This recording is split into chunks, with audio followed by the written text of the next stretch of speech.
Breaking news, Columbia Green Federal Credit Union just saved our member $105 a month on their car payment. That's no surprise. CGFCU helps our members save thousands. Wait, thousands? Yep, we have fantastic rates and flexible terms. We save our members by refinancing autos, boats, campers, and even credit cards. Apply today, see how much you can save. All right, welcome back to Hudson Valley 360's The Press Box, presented by Columbia Green Federal Credit Union. This week we have back on the show Hudson coach Sean Briscoe. Thanks for coming, Coach. Thanks, I appreciate you guys having me on again. No problem. Now, rumor has it you guys had an important game this past week against Catskill. You want to fill us in on that? Or?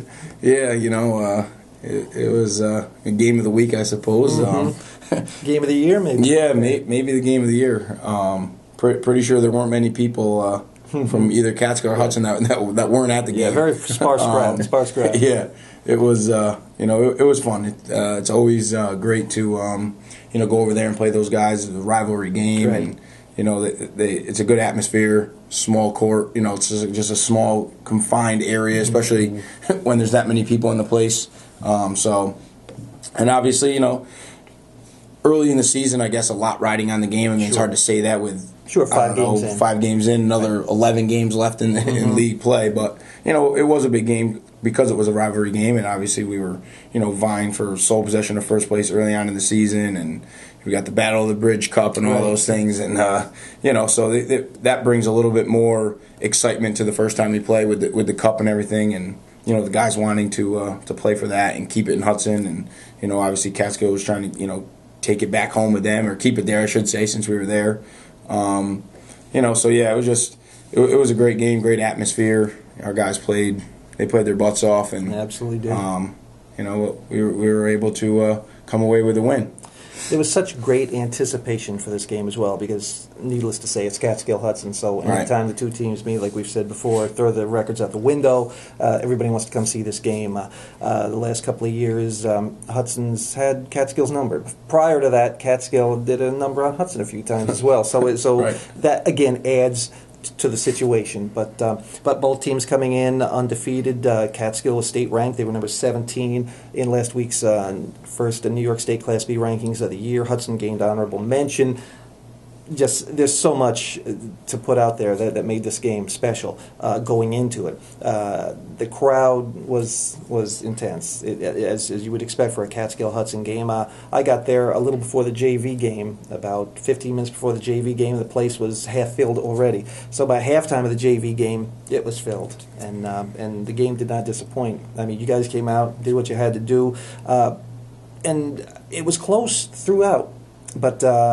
Third quarter seemed you started to pull away a little bit, but the game plan was excellent. You want to talk about that game plan, how you set it up going into the contest? Yeah, I mean, we were preparing obviously for the game to be about a week earlier. Right. Had the snow out. So we had the snow out, and then we had to turn the tables, and we had to prepare for Taconic. Mm-hmm. So it was kind of a different feel to kind of trying to prepare for the game with the fact that Catskill closed. We had the snow out, and so we kind of prepared. Then we had to prepare for another team. Then we only had one practice in between after Taconic to re-implement and remind the guys what the game plan was, and part of it was we were trying to key on Brantley just to try to not allow him to get comfortable. Justice Brantley to not get comfortable from behind the 3-point line. Mm-hmm. He's a very good shooter. Outstanding. As soon as he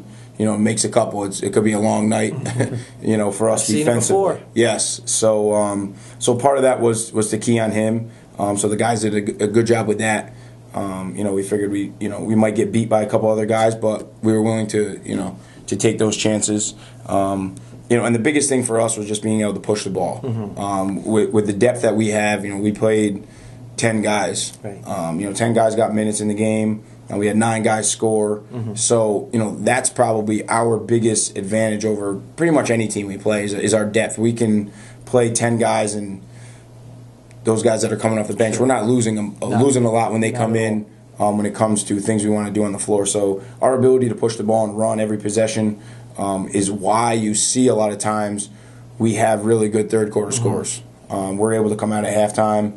Our guys are more fresh than the other team, and we've been able to go on runs most games that have been close. At the half, we take a big lead, in that third quarter. So, the guys, like I said, they did everything we asked them to do. They pushed the ball when we needed to. Rebounding obviously was going to be our biggest disadvantage, right? Just due to their length and size. And our guys hit the boards hard. It had to be a collective effort, and the guys did that. So we told them it was going to come down to basically executing every facet of the game, and they did that, and we were able to pull away in that third quarter and end up winning by 12. You talk about the bench, some interesting substitution patterns. Two kids that came in right off the bat was Levon Fernandez, sophomore, and senior Matt Sweet, and they really contributed. I mean, Levon finished with 10 points, Matt had 7, but all 7 came in like a 2-minute period in the second quarter when the game was tied, 22-22, and you started to pull away just a little bit. They came back, of course, to narrow it to 33-30 at halftime, but I thought those two in particular really did an outstanding job coming off the bench. Right, and it was funny after the game. Myself and Coach Hedgepath, we were talking about how everyone kind of had their moments in the game, whether it be defensively or offensively. And offensively, Nitrell kind of started things in the first quarter, knocking down those threes, and then Levon and Matt kind of carried us a little bit in the second quarter. Jeremy heated up in the third quarter. Willie Jones kind of closed things out in the fourth quarter. And when those two guys came in the second quarter, they really gave us a nice spark. Matt's been doing a great job rebounding the ball for us, but it was nice to get a little spark. I think he knocked down a 3, had a couple of field goals, and Levon's been a great spark off the bench. Like you said, as a sophomore coming in, he came in and played well. We were Willie Jones had gotten in some foul trouble, so we definitely needed some help offensively and defensively. We were down a starter for almost the entire first half. So both of those guys came in and executed exactly what we expect from them when they come in the game. And that's part of it. The guys aren't trying to do more than, what they're capable of doing. They're giving us what they need to give us, and, it's worked out so far. You mentioned Jeremy, that being senior Jeremy Ramirez, man. He had himself a game, especially that third quarter. He had 5 points in the first half, but it seemed every time Catskill was making a little bit of a run in that second half, particularly the third quarter, there was Jeremy wide open and knocking down those shots, just making it rain. Just doing a great job. Finished with 21 points and really did a tremendous job. Yeah, he did. I mean, I would say that's definitely his career game as a varsity basketball player. Sure. And he picked a great time to to have it. Yeah, couldn't ask a better time. Like you said, he's always been known to give us big shots, whether it be last year or when he was on JV. I know you'll remember when we were over playing in Ravina as a 10th grader. Absolutely. He, at the buzzer, knocked down a 3 to tie the game, put the game into overtime, and as they went on to beat Pittsfield in the semifinals of the Ravina tournament. That's just always been his knack. When he, when we need a shot, and he has the ball in his hands, he's 9 times out of 10 he's making it. And he did on Monday night. A hallmark of the Hudson team the last few years has been just balanced scoring, and I think we're seeing that again this year, where Jeremy led the way that game with 21 points, but you've seen kids like Daquan Griffin come up, just a sophomore in his first varsity year. Willie Jones, as a freshman, has led the team in scoring. On any given night, any one of a number of kids could lead the way in scoring. Yes, that's nice. Yeah, we've had the luxury of having multiple options over the last few years, and I think that's what's made it difficult for teams to defend us, and why we've been able to score as many points as we have over the last few years. No defense can really key on 1 or 2 of our guys, because if they do, someone else is going to step up for us. And I got to attribute that to obviously all the hard work that they put in the off season, and continuing to get better and give us those options to be able to score offensively and not have to rely on just one guy.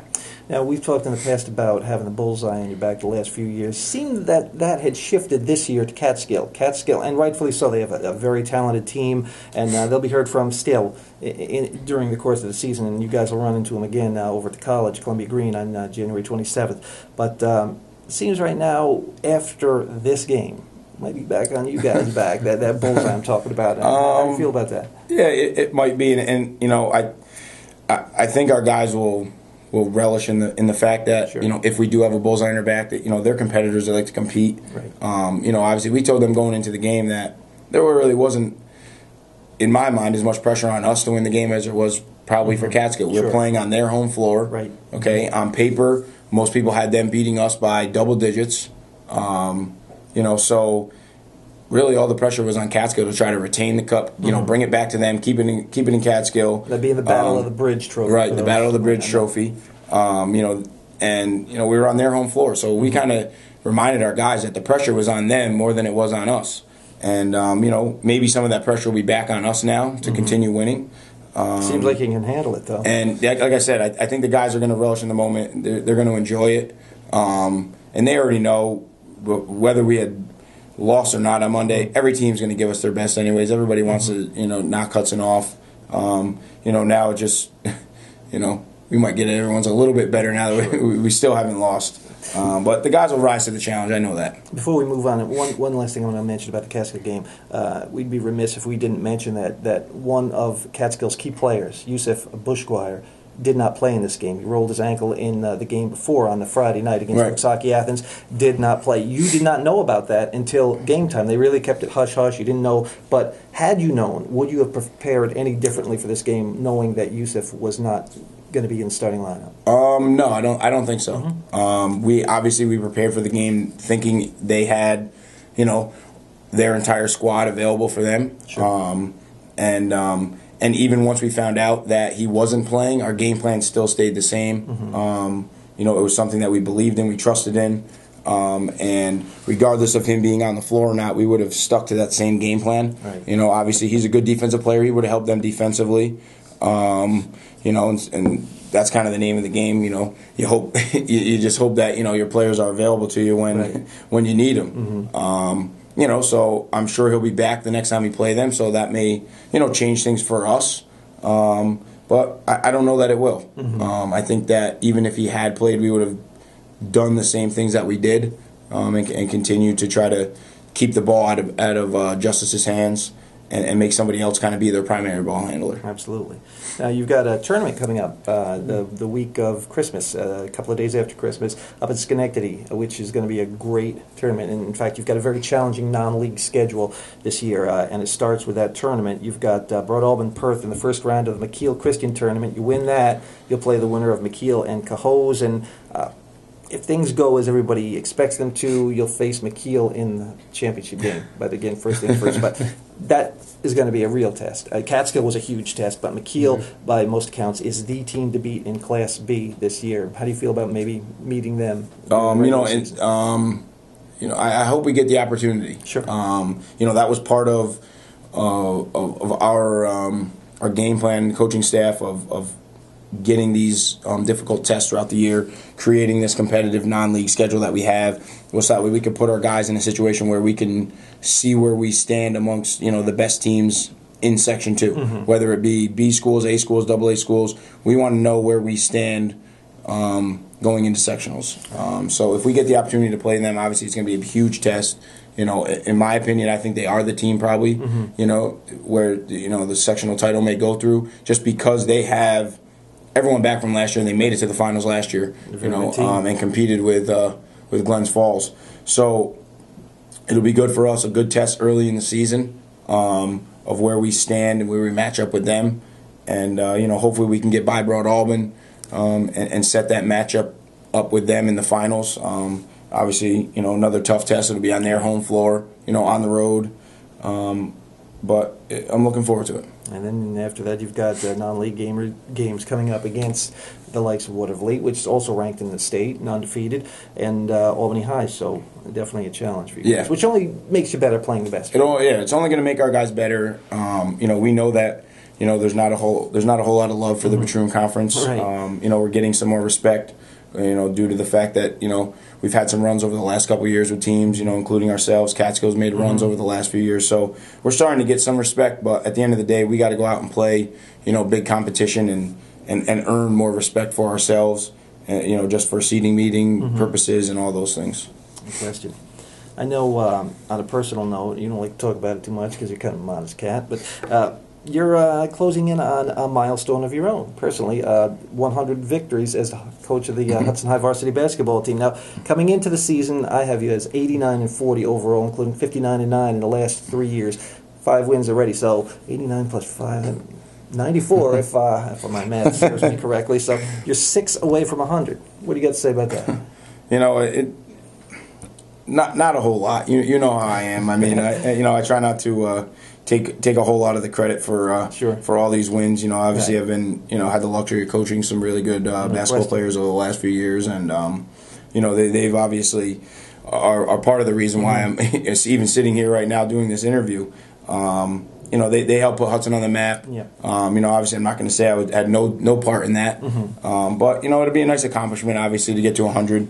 But at the end of the day, we're just trying to win basketball games and put these guys in a position to be competitive and create these lifelong memories that they can have with their teammates, including ones like Monday night and winning sectional games and getting to play at the Glens Falls Civic Center. That's what it's all about. Shaping these guys to become young men and productive citizens, and hopefully go on to college and get degrees and live successful lives. So but at the end of the day, it is nice to know that I've had the opportunity to be that successful over the last few years, and hopefully it'll only continue over the next few with the guys we got coming up. Well, I'm sure you'll get to 100 this year, and obviously a little over 100 for sure. But you still got a ways to go to catch the legendary Hank Thies, who coached Hudson High for 24 years, and he was the coach of that last Section 2 team to win or that last Hudson team to win a Section 2 Class B title back in '74 before you did it in 2015-16. 24 years out of 324. Actually, I wrote it down here: 327, 182 one-loss record. So I mean, you got another 200 and some odd wins to go before. I got a long ways to go. Hopefully, hopefully everything goes as planned for me, and I can continue coaching. For many more years, as long as I'm passionate about it and want to continue to do it, and maybe someday I'll get to track him down. That's right, and I'll tell you what, it's a good possibility. I mean, at least through the next couple of years to rack up those wins. You got a nice JV team coming along too. A lot of kids on that team that I'm sure will be making the move up to varsity within a year or two, and they're undefeated as well. In fact, I think you've got a 39-game winning streak in Patroon Conference play. I believe they're right about that mark too, because they haven't lost a Patroon Conference game in 3 years. So a lot of success, the upper echelons of Hudson basketball these last few years. Yeah, no question. Now, guys like Hank Thies, they didn't have to deal with so much of the noise in terms of Facebook, Instagram, things like that. As a coach, how do you try to block out the guys that say, if you did take the loss against Catskill, you should have run zone more, you should have boxed out, you should have done this, done that. Yeah. Parents, players saying they should need more time on the court, whatever. How do you deal with that extra noise that you have to deal with now? I mean, I think as a coach, and most coaches are probably this way. I mean, for one, you got to have some thick skin. People are going to love you when you win, and people are going to dislike you when you lose. Right. That's just the name of the game. Everyone likes to win. Everyone likes to root for a winner. So, you just kind of have to block it out. I try not to really pay attention to it. Sometimes it is frustrating because not everyone understands the amount of work that goes into preparing for these games, and countless nights you're at the gym till 8 o'clock at night, and so it's not that the kids aren't trying or the coaching staff isn't trying, but sometimes things don't always go the way you plan them to, and you end up coming up with a loss. But fortunately for us, we came up with a win on Monday, so I don't have to worry about any of that noise. At least for another week. At least for right now. Right. Until it's until the one time I don't do what I'm supposed to do, and it's my fault we took the loss. Fault. But I'd rather the blame be on me than the kids. These guys are 14, 15, 16-year-old kids just playing a game that they love, and they're going to make mistakes and they're going to do things. So if they got to blame somebody, at least they blame me, and let the kids just enjoy themselves and playing high school basketball. Absolutely. Now, you went from a huge game Monday night. You only had 2 days off. Wednesday, face another team. Is it hard to get those kids to stay up after a big kind of emotional dump that night? Yeah, it can be. We had practice yesterday. And it was a light practice. Guys were definitely sore. Guys were tired. Yeah. It was a hard fought win on Monday. Yeah, so absolutely. We went easy at practice. We're playing Rensselaer tonight, Wednesday here, and it is tough to keep the guys focused, especially because you're going from playing a team who was undefeated in the Patroon to a team who is winless in the Patroon. Right. So just to keep them mentally prepared, but we just keep reminding them that you guys fought so hard to get the win on Monday. Don't let that win go for nothing and come up with a loss against a team that, on paper we should beat. So those are the things that we remind the guys is that, we had this big win on Monday, but that win doesn't mean as much when, we take a loss and now we both have win-loss. Right. So I think the guys understand and, like I said before, they're competitors and they enjoy to win.